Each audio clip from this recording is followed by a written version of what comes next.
Here we've got Samsung Galaxy Note 20 Ultra, and let me show you how to personalize text-to-speech feature. So first of all, you have to open the settings, go to General Management then, and click on Language and Input.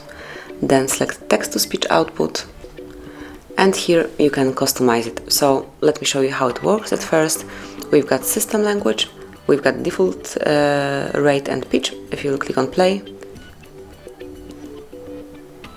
okay, so you just have to unmute the device, and now if you click on play, you will be able to hear how it works right now. This is an example of speech synthesis in English.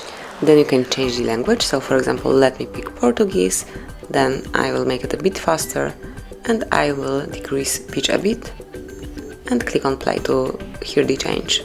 Isto é exemplo da síntese de voz. Obviously, if you'd like to go back to English, just pick it, and you can hear the difference as well. This is an example of speech synthesis in English. And the last correction. This is an example of speech synthesis in English.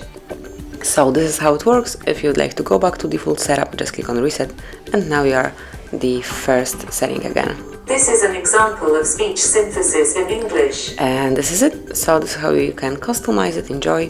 Thank you for watching. Please subscribe our channel and leave the thumbs up.